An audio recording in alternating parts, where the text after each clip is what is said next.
Hello everyone, now I am going to explain you about the RESTful Web Service using ASP.NET. Before moving on to the topic, let us know what is REST.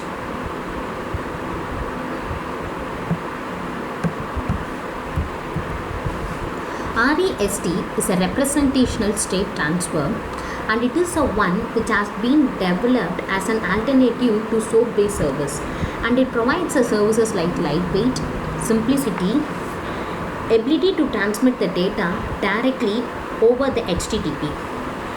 One of the most advantage of REST is a resource-oriented architecture.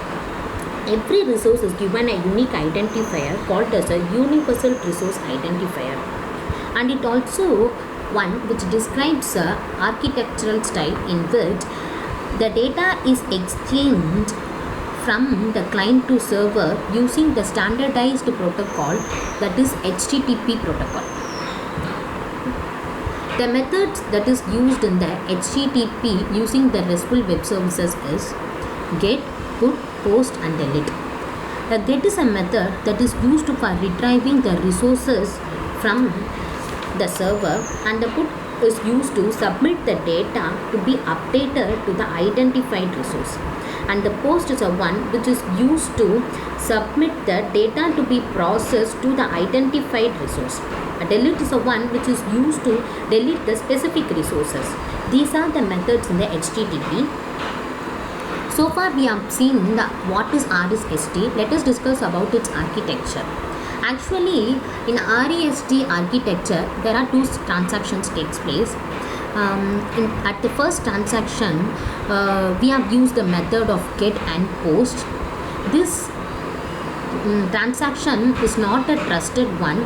Here, the client has no direct connections with the resources. The client done when the server is intelligent. Whereas in second transaction is a very trusted one, and it uses the method of post, put, delete, get. Here, the full control is handled by the client, and the server dumps with regards to the client intelligent.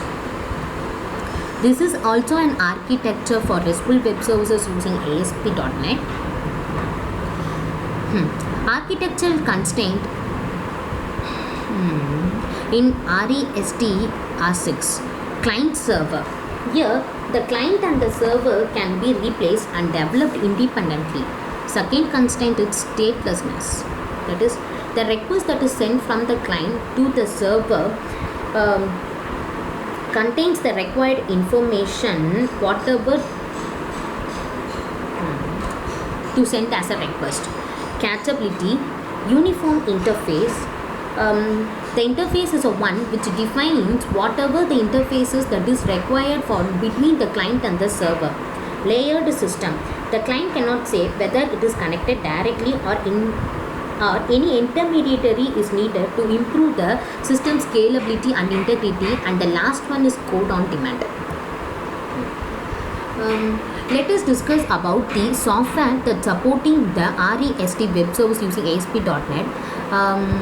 The .NET Framework 4, it's a platform that provides services for building and deploying the web applications and web services. The technology used here is WCF service applications. And the service is Sun Symphony V software. It is a software that allows the client to connect to the data core server in a Sun Symphony V server group to make a request, and it gets the response in the form of a JSON. A JSON means JavaScript object notations. The language used at the client layer is HTML, and its features are image manipulations, logical physical styles for text, multimedia, that is sound and videos as well as audio. The language used at the web tier is ASP.NET C#. It was developed by the Microsoft to allow the programmer to build a dynamic websites, web applications and web services, and its features are language support for unsigned types, explicit interface implementation, COM interoperability. The server used at the server side tier is WCF service application. That WCF means Window Communication Foundations. A server can also send a message in the form of asynchronous mode. The feature here is scalability integrated with Ajax, and it supports for JSON for response from the server, reliability and security. The database used at the database tier is MySQL server. We can also use the connection of ODBC connectivity. To establish the connections between the client and the server, first install the REST support software. It is hosted by Internet Information Services. The data is transferred using the protocol of HTTP, or it may be of HTTPS.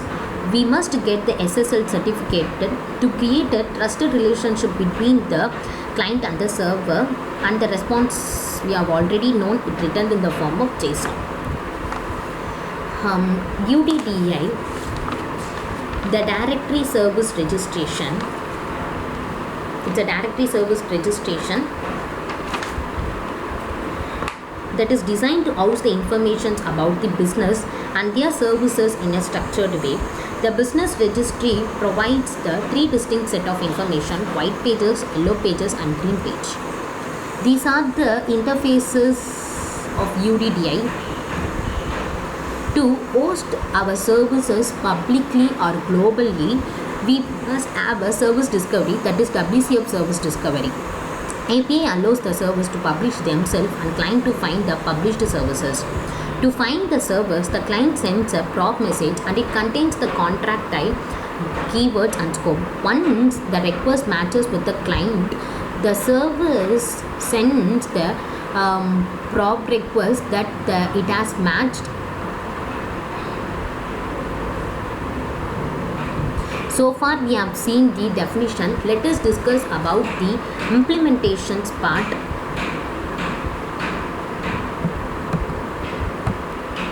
Since it is a ASP.NET RESTful Web Services, I have used the Microsoft Visual Studio 2012. Initially, go to File, New Project, WCF. Since we are implementing the server side, choose the WCF service application. Name the file and click the OK button. Actually, already I have created the RESTful Web Services. Now I am explaining you.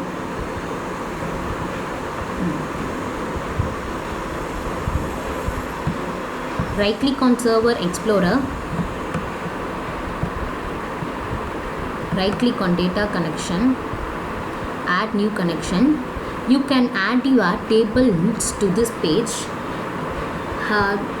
They create your table at the SQL server itself. I have added here.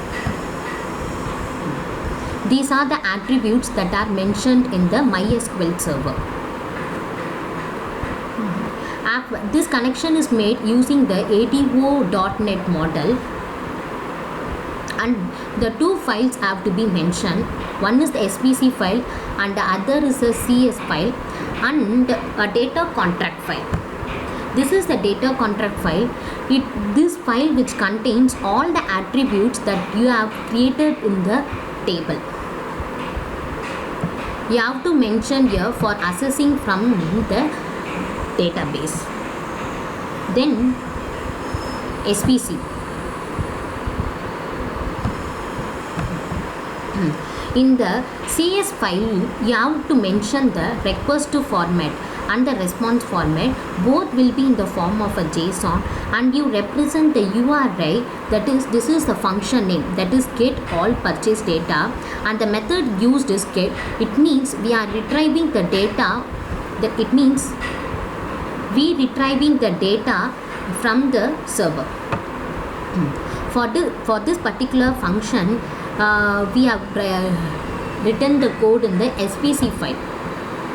This is the here we have mentioned the purchase data contract for retrieving the attributes that is mentioned as list.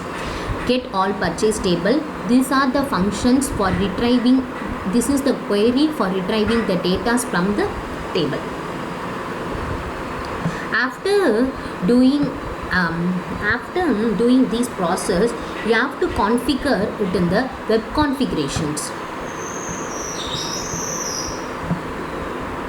This is the web configuration page. Here you add the service. The name represents the REST Web Service Lab. Is a REST server application name, and it is a service name. Now we can check whether it is working or not. So right click on the purchase service.svc.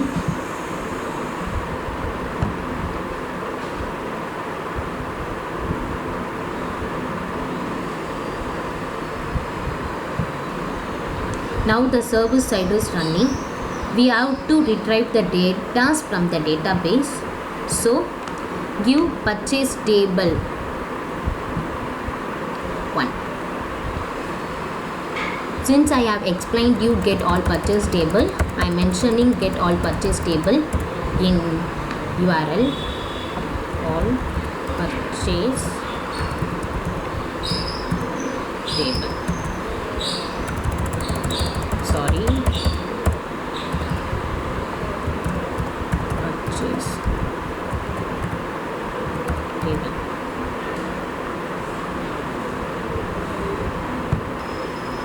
See, these are the data that are contained in the database. Now I am retrieving, so we can make sure that the server side is running. Now let us discuss about the client part. Actually in the server side we are used the WCF, whereas in client we are using the HTML. So we can choose the file new project as empty web application. In that empty web application, add a form. I have mentioned as purchase and add these references for making a serializations connections between the client and the server. Add these references and create a class for the table and mention all the attributes that are contained in the table. Then write a code for sending the request, and that HTTP, and we are using the protocol HTTP, so mention the HTTP request. This localhost number specifies the connectivity to the server, that is the localhost. This URL is copied and paste it in the client application.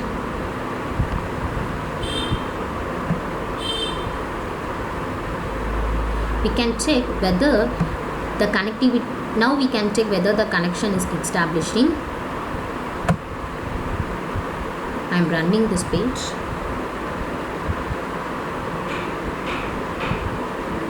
From the client side, I am entering the data.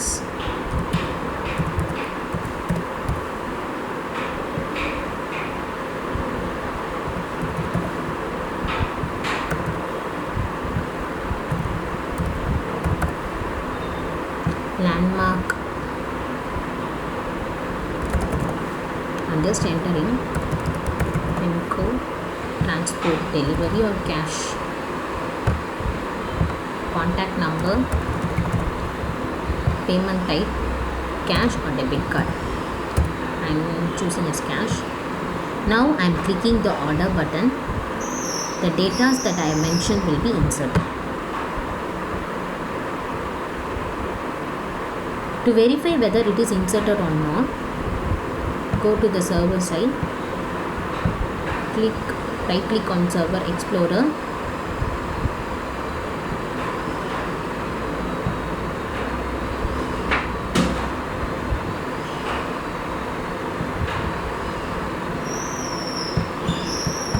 right click on table. Since my table name is purchase, click on it and show table data.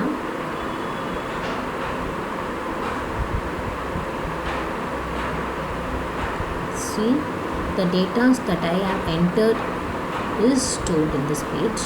Thus, the connection is established between the client and the server using the RESTful Web Services. Thank you.